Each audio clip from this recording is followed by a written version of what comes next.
Some people have been ready for decades. All right, thank you all for being here today. I am delighted to be here for the announcement of a rather important report called Overturning Convictions and an Era. It's actually a title that came out of a newspaper article, but it cuts to the heart of it, which is that the work of the Philadelphia District Attorney's Conviction Integrity Unit, which is historic and which is an incredible achievement, especially compared to what happened in prior administrations,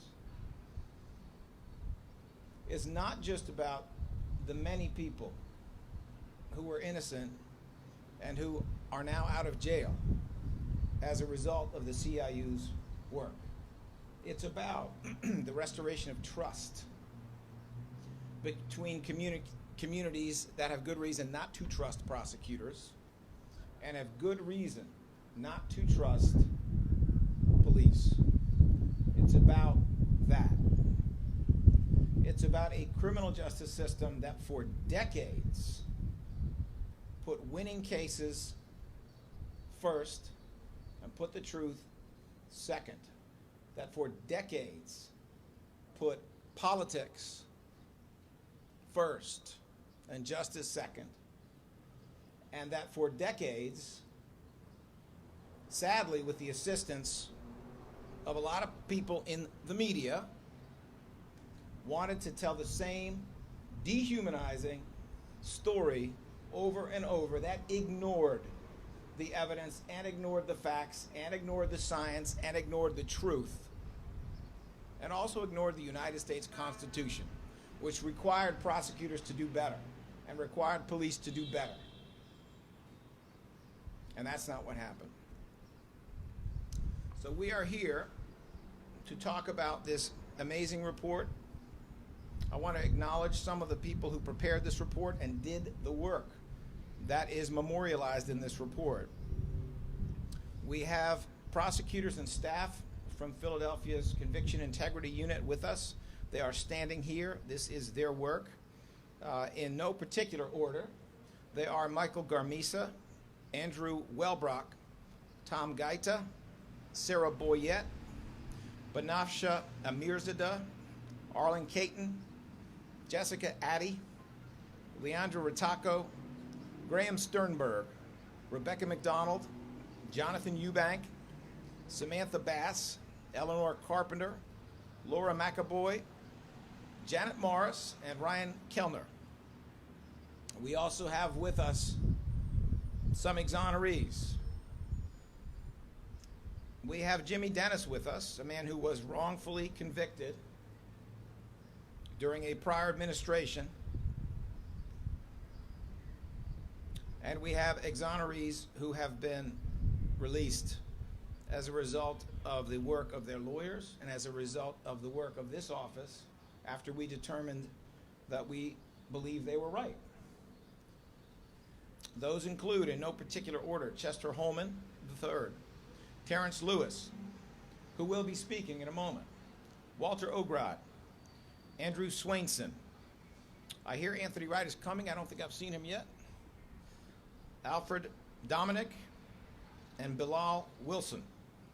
I also want to make sure that we acknowledge Dan Filer, who is the executive director of the PA Innocence Project, an organization that here and throughout the country has done so much important work to make sure that innocent people don't sit in jail while the guilty continue to go free.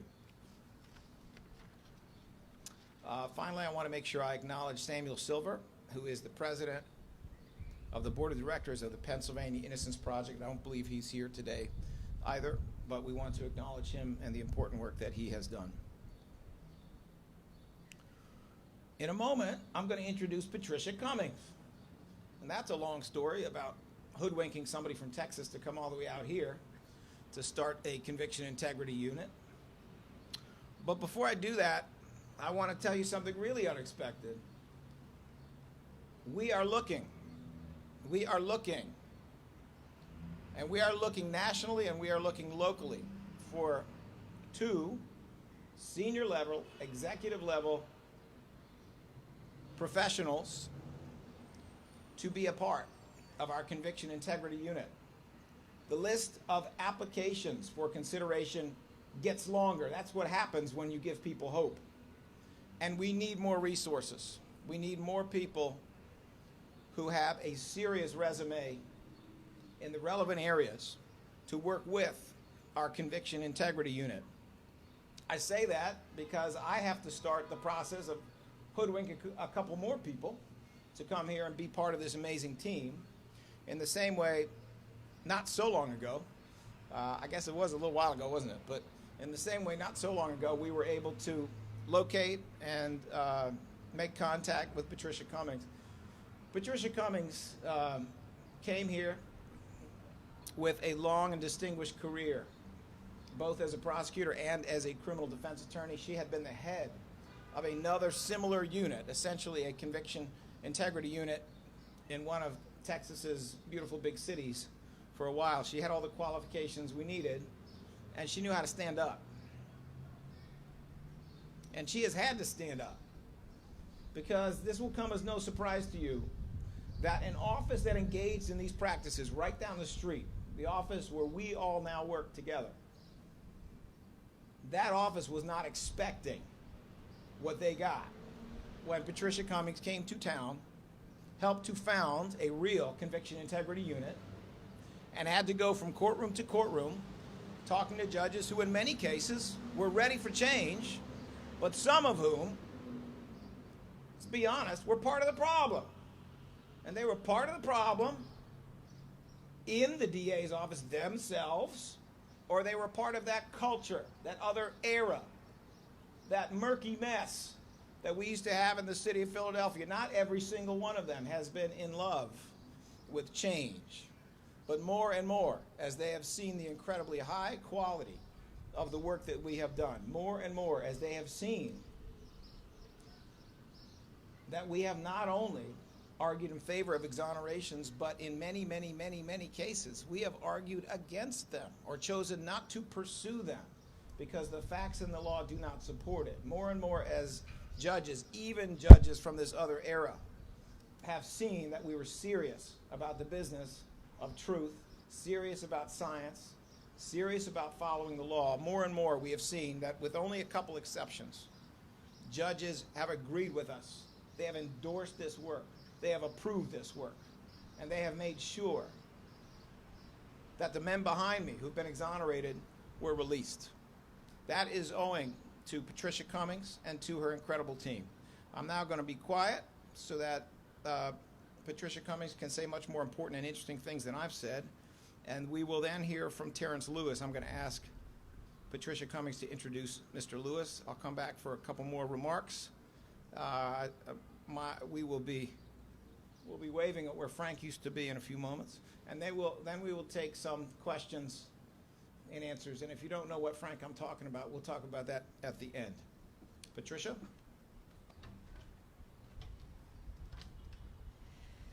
So leave it to me to start off by admitting one of my mistakes. And I'm embarrassed that I made this mistake. One of the things we tried to do in anticipation of the press conference today was make sure that we gave our boss a complete list of who was going to be here. And I left off Chris Williams. And it's kind of interesting because Chris Williams and all of these people say so much about human fallibility and the biases that we face every single day in our criminal justice system. And I'm just going to share with you, just for a couple of moments before I go into the meat of the report, a little bit about my mistakes beyond leaving Chris Williams off the list, but my mistakes in how I went about looking at his cases. For those of you who don't know, Chris Williams is kind of tantamount to the saying of, can lightning strike twice? I've said that before about him and his cases, and I'll say it again because so often I think we all believe that it can't. And I'll never forget, early on when I was here in Philadelphia and I was starting to look at cases, and I looked at Theo's case, Theo Wilson's case, and you know, you hate to say it because you don't want to fall kind of prey to some of the problems that create wrongful convictions to begin with, but sometimes when you look at a case, you feel in your gut that something is not right. And when I looked at Theo's case, I knew something was not right, very much like when I looked at Chester's case. What I didn't pay enough attention to when I looked at Theo's case was Chris's case. And that's crazy, because Theo and Chris were tried together. Why in the world would I do that? I did it that way because I knew that even though Theo's case was causing my heart to ache, Chris had been convicted of another murder. And I immediately thought, well, do I need to focus on Chris as much because he's in for another murder? Surely he committed the other murder, so how do I spend my precious time and resources? Well, I'm going to look at Theo's case. Luckily for Chris, that meant I had to look at his. So we looked closely, and we concluded that a wrongful conviction based on a triple homicide was replete with misconduct. And when we realized that, we knew that we had to exonerate Theo and Chris. But then the question was I willing to look at Chris's other murder conviction?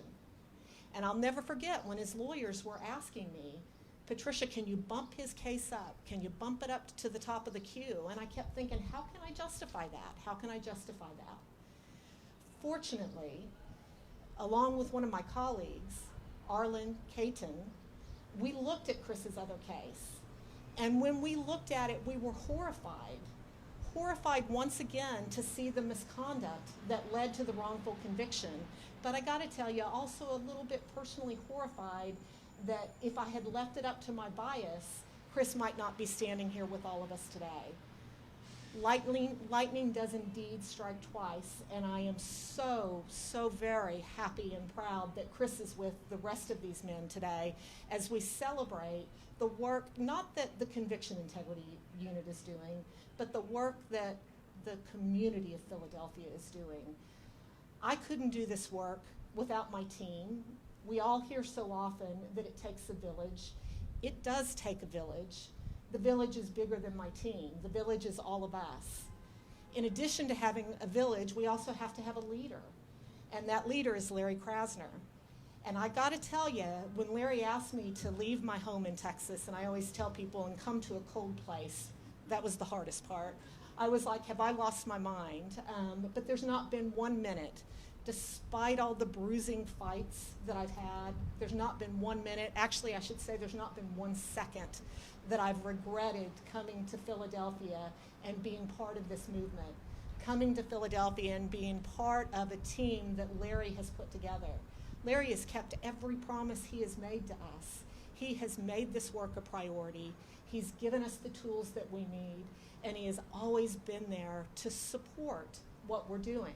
And don't get me wrong, there's never an occasion when he doesn't question what we're doing, but his questions are good, and we get to the answer. And as you can see from this report and the people standing on this stage, we're getting to the right answer. And unfortunately, it's probably the first time the criminal justice system in Philadelphia has seen that, with prosecutors affirmatively working to arrive at that correct answer. You can also see, you guys, I could probably talk forever, and I won't do that to you, but let me spend a couple of minutes talking about the report. We've been wanting to do this report since 2018. One of the best practices that we hear scholars talk about in regard to conviction integrity work is that you must do a report. You must let your community know what you're doing, for good and for bad. Put it all out there, because what we've had in our criminal justice system, not only in Philadelphia, but in the country, is we've had it operate in the dark. And we all know when you operate in the dark, bad things happen. So we've had that goal of doing this report, but I have to say we were so overwhelmed with so many fires we were facing on a daily basis that it just got easier and easier to set doing the report to the side. First, we realized 2018 had come and gone, so we weren't going to be able to do a yearly report. Then we looked to doing a report that would have encompassed 2018 and 2019. And although we were working on it, guess what? We then found ourselves faced with the pandemic and COVID. And so we set it aside again. And fortunately, the day has come that we have been able to tell the community what we're doing for good and for bad. And I owe so much of our ability to do that, not only to Larry and his leadership, and specifically Larry giving us the staff that we need, but I also want to take a couple of minutes to recognize 3 of our younger lawyers who worked endlessly day and night for the last couple of months helping put this report together. Jonathan, Graham, and Rebecca. Would have never happened without them.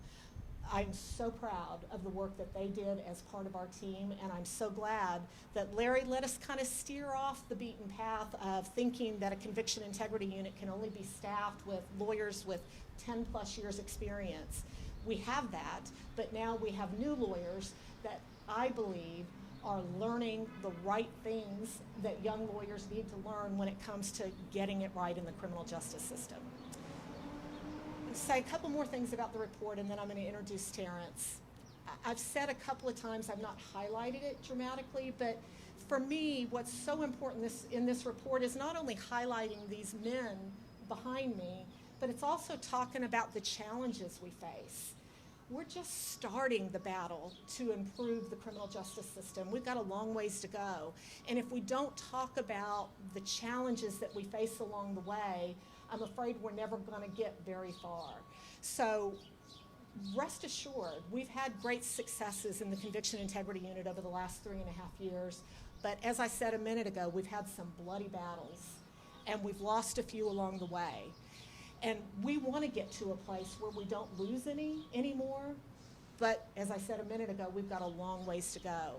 This report tries to set that out, and I hope everybody takes the time to read the report, because the better educated we are about not only the successes, but the failures, the setbacks, the more we will be able to work as a community to try to solve all of those. In the introduction of the report, Larry and I both did a letter about what this journey has meant to both of us. And at the end of the letter, I kind of tie up my letter by referring to the title of our report, which I absolutely love, because I believe that what the Conviction Integrity Unit and what the Krasner administration is doing is that we are overturning an era. But everybody, please understand, when any of us speak to you about this topic, we're not here to just say that when wrongful convictions occur, that the only people injured are the exonerees and their families. Of course they are. But when wrongful convictions occur, when innocent people are convicted, the damage is widespread. Everyone suffers. The victims of the crime suffer. They get re-victimized when they have to find out 2 decades, maybe 3 decades later, that the person they thought committed the crime didn't commit the crime. And then they hear sometimes that the person who actually did commit it has been left to roam the streets and commit other crimes. The damage that does is unspeakable.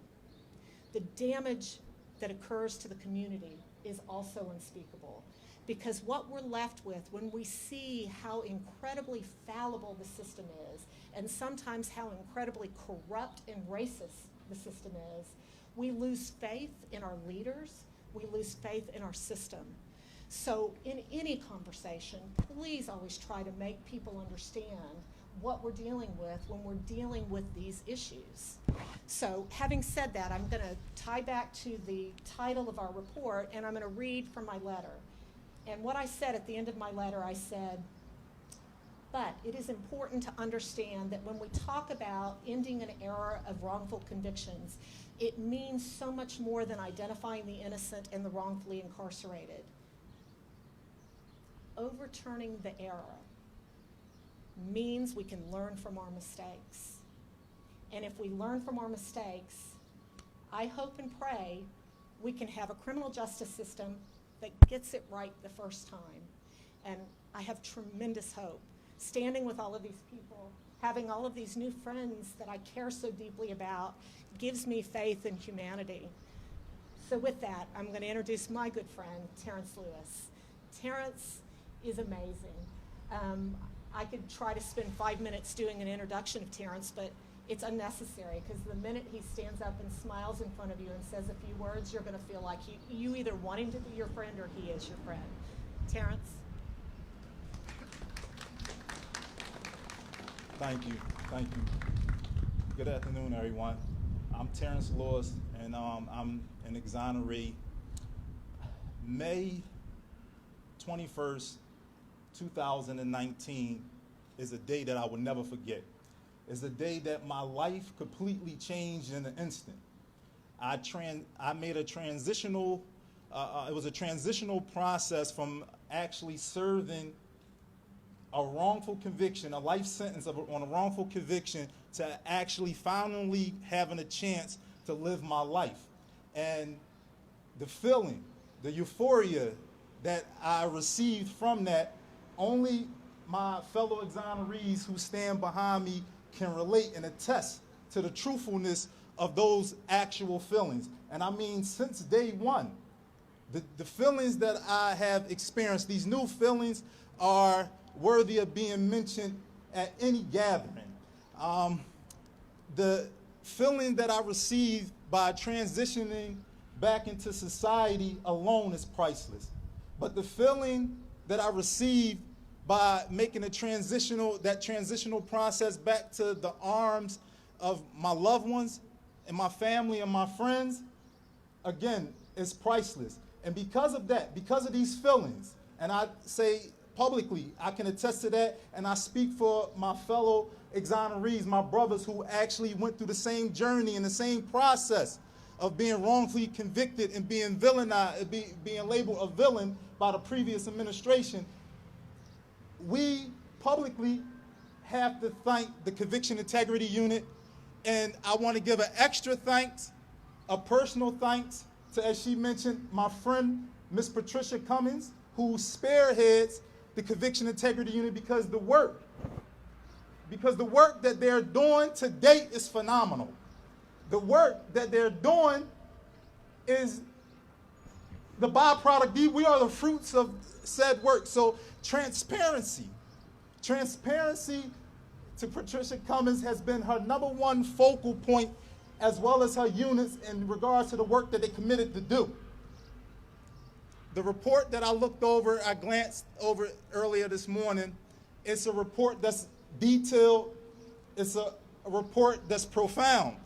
It's a report that, of course, no stone has been left unturned, with revealing all of the hard work, all of the dedication, all of the diligence, all of the integrity and the transparency, as well as the accountability, going wherever the truth lies, is in that report. So I thank the authors for said report. I thank you for your sincerity.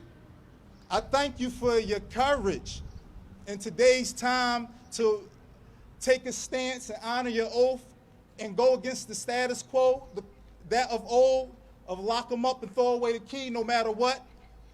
If they came from a private neighborhood, then they must have did it. If they have dark complexion, then it's obvious they did it. And this is not the attitude, this is not the ideology of this wonderful staff who stands behind me. And again, I thank you on behalf of myself as well as my brothers. Thank you. Thank you.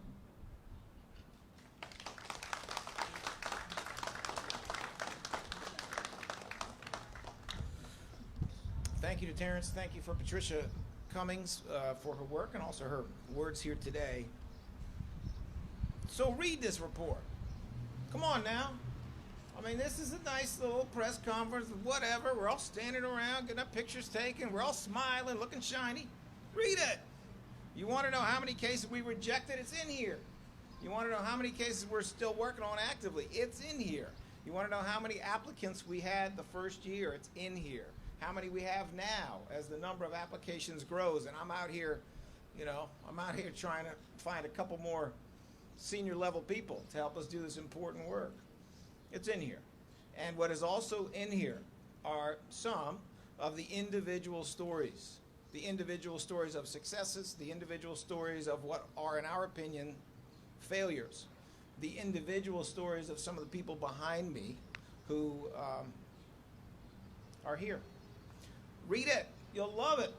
It's full of all kinds of stuff that media should love. It's full of facts. It's got science in it. It's got truth in it. It's got absolutely everything that Frank didn't like. There used to be a statue over there. It was a statue of Frank Rizzo.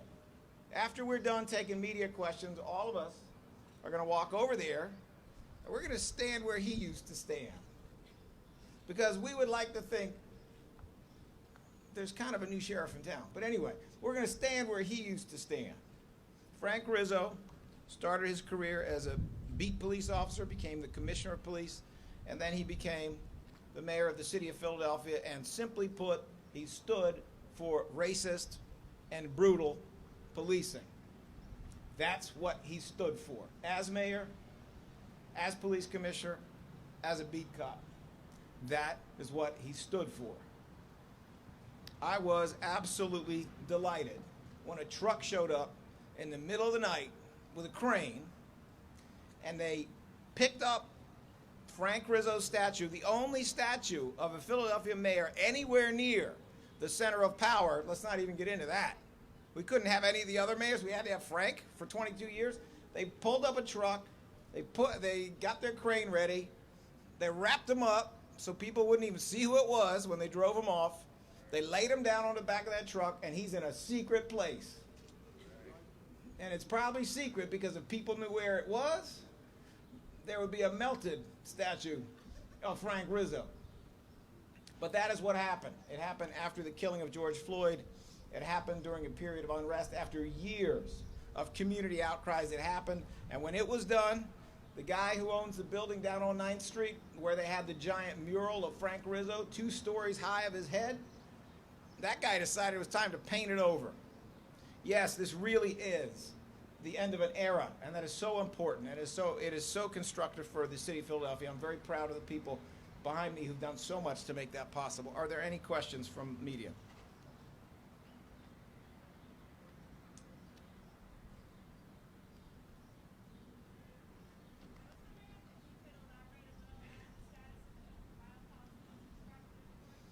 I'm going to call Ms. Cummings forward to answer that question.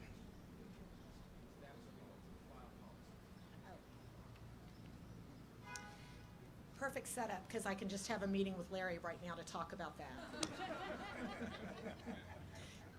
So we have been working on having open file discovery in the DA's office really since Larry was sworn in. He is committed to it. We have adopted a policy saying that not only are we going to say all prosecutors must comply with their constitutional obligations pursuant to Brady, but we are going to open up our files to the defense.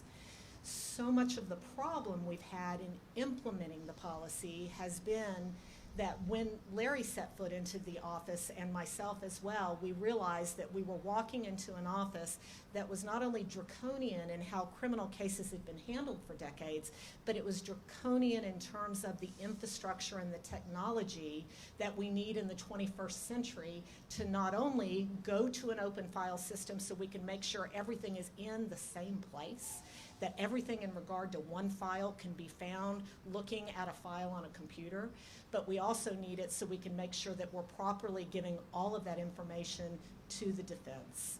So, long answer to the question of it's a work in progress, but I am absolutely confident we're going to get there.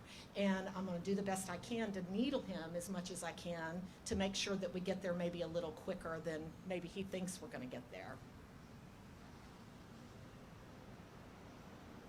Yes, are there any other questions?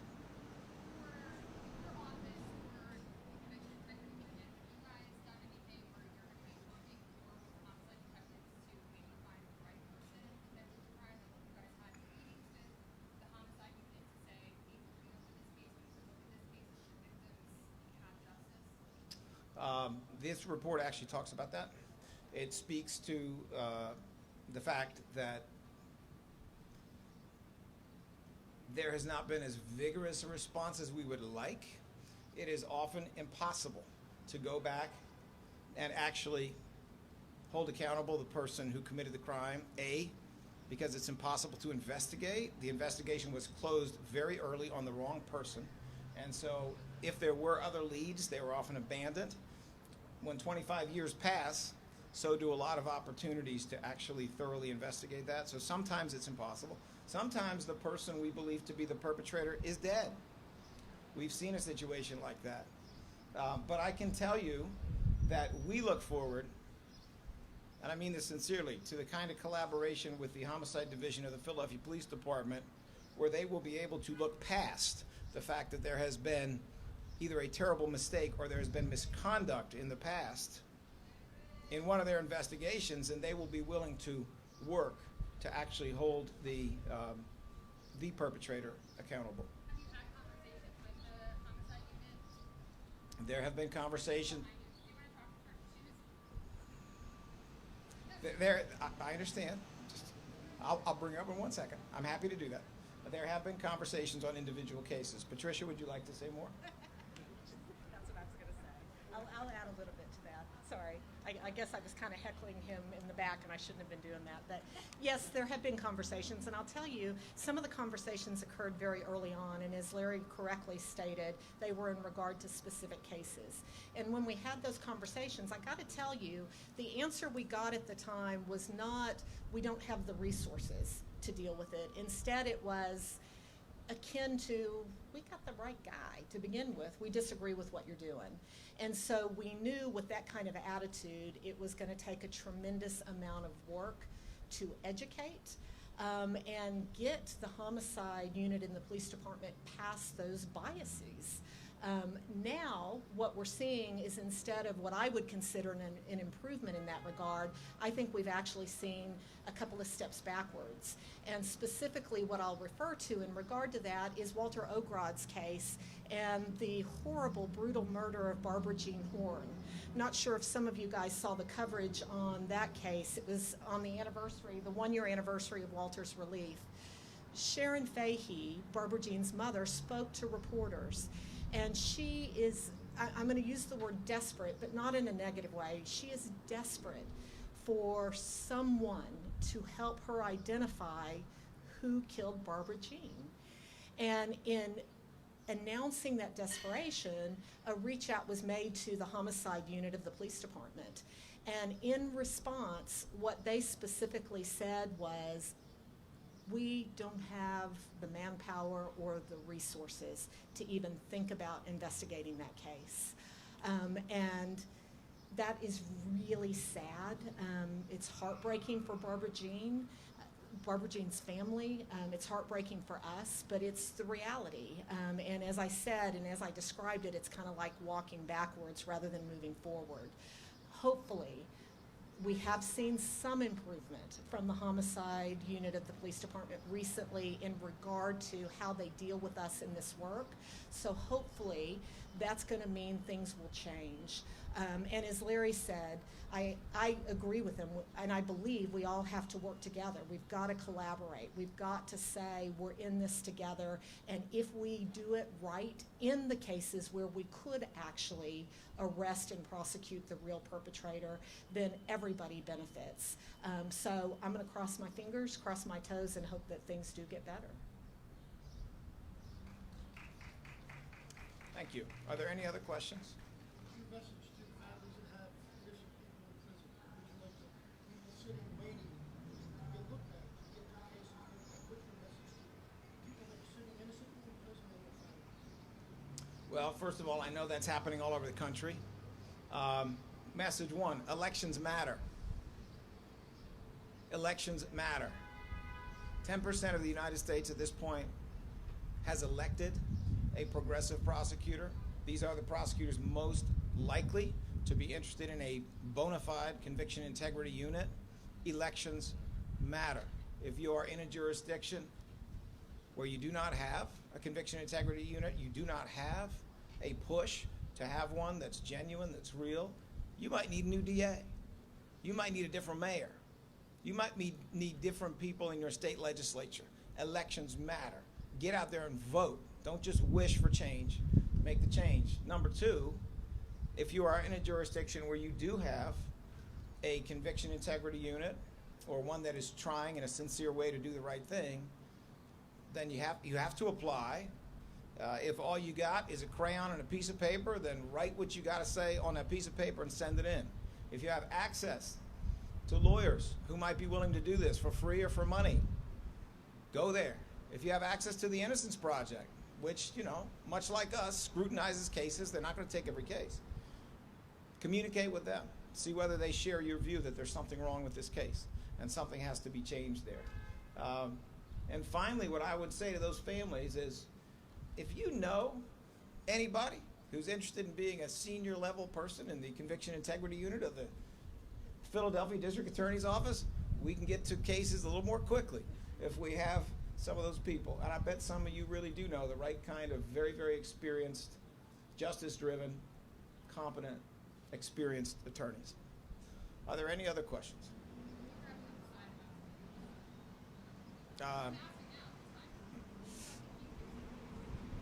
We can do that. Can we? But let's do it after we go visit Frank's former spot, where we're going to have all the exonerees stand, just so we're real clear about there having been a change.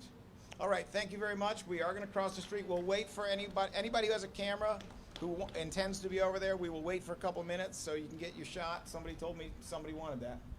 But then we'll head over to that location.